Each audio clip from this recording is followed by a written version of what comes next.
Durante o período republicano, Roma expandiu o seu poder por praticamente todo o Mediterrâneo, em função do desenvolvimento do comércio. Essa expansão territorial transformou a cultura e a vida romana, além da aristocracia, que passou a exigir formas mais complexas de educar as novas gerações. Os plebeus enriquecidos pelo comércio iriam reivindicar acesso à educação formal. Dessa maneira, já a partir do século IV a.C., as escolas primárias destinadas ao ensino à leitura e à escrita, dos 7 aos 12 anos de idade, denominada LUDE, divertimento, brincadeiras, jogos e etc., das quais se origina o termo lúdico, para referir-se à educação que se dá por meio da diversão, das brincadeiras e dos jogos. A partir do século III e II a.C., Roma passou a manter contato muito próximo com o mundo helênico, e a própria Grécia se tornou parte do território romano.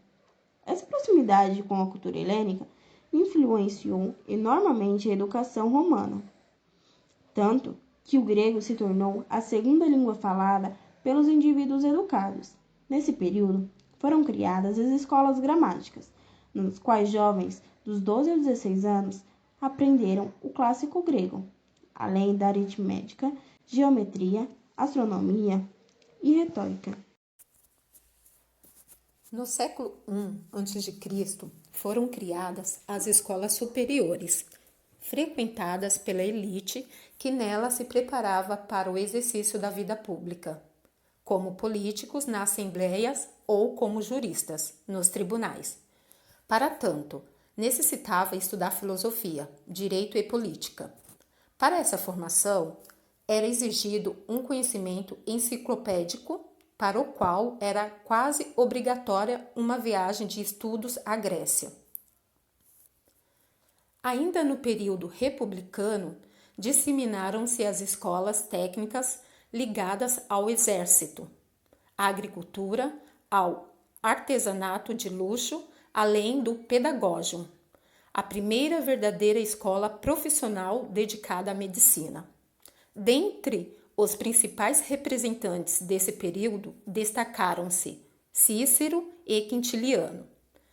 No campo educativo, deve ser sublinhada a concepção do orador, proposto como modelo de cultura e de humanistas. A já referida retomada transição da noção grega de paideia, bem como uma série de observações sobre a formação dos jovens, contidas, sobretudo, nas suas cartas.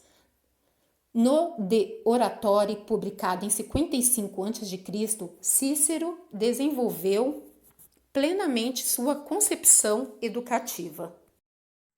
O verdadeiro orador é o homem ideal que reúne em si capacidade de palavra, riqueza de cultura e capacidade de participar da vida social e política. Como protagonista, é o homem da polis grega, reativado e universalizado pelo culto da humanitas, que se completa com o estudo das artes liberais, das humanae, literae e da retórica. Em particular, a retórica prepara, sim, para a oratória e pode-se aprendida mediante um curso escolar, que se realiza estudando as formas da retórica, mas também a dicção e a pronúncia.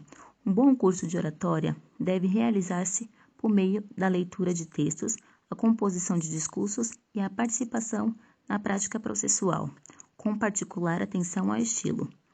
Cambi, 1999. Cícero, 106 e 43 anos a.C.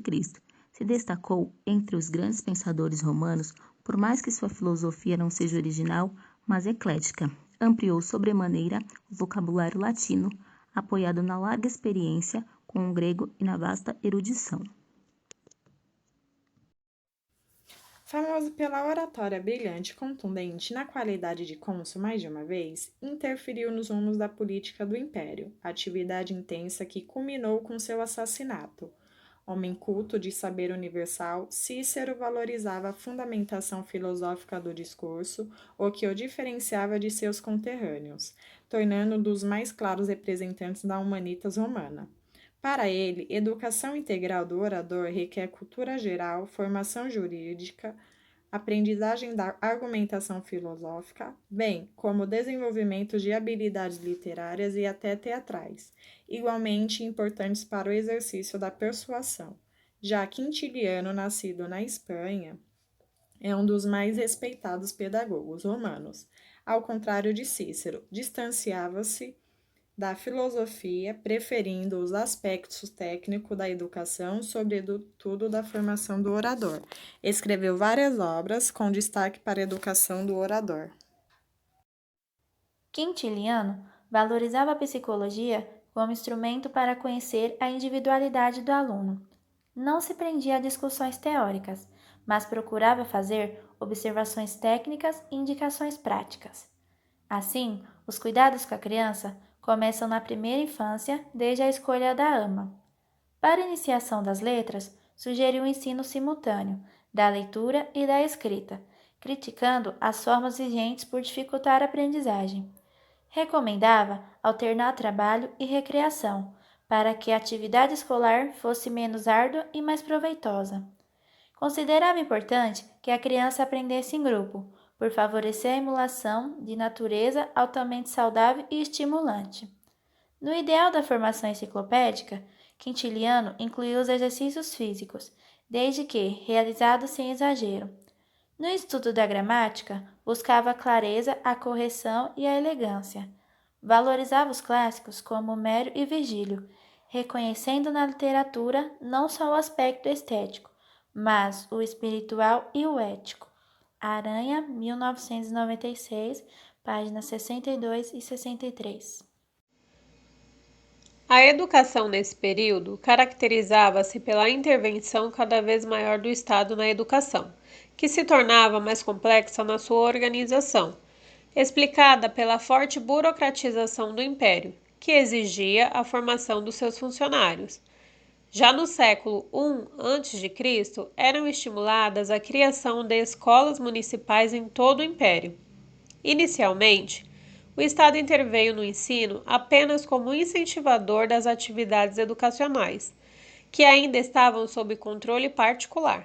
Com o passar do tempo, passou ao controle legal, elaborando uma série de leis visando a regulamentação da atividade educacional, até controlar diretamente a educação como responsabilidade exclusiva do Estado. Na época imperial, o modelo romano de instrução difundiu-se pelas diversas regiões do Império.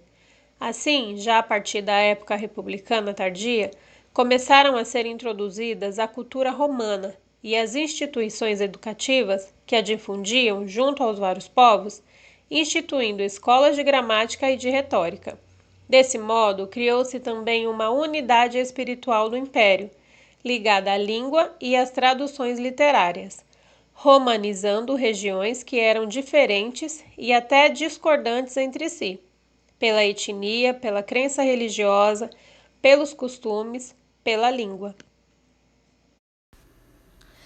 As escolas foram também um dos alicerces da unificação do Império, sobre o modelo do Romanitas, constituída pelo Estado, pelo direito e pela cultura, ao mesmo tempo homogênea e universal.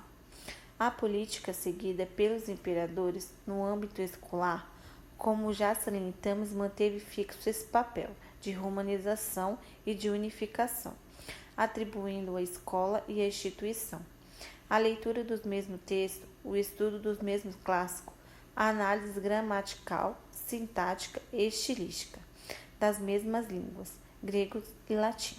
Acabaram por criar um humus comum e profundo, sobretudo no nível das classes dirigentes, sobre o qual viria depois executar-se aquele fenômeno complexo que seria a Europa, em cujo base, ao lado da visão cristã do mundo, se colocou também a herança do mundo antigo e da cultura clássica. Cambi, 1999.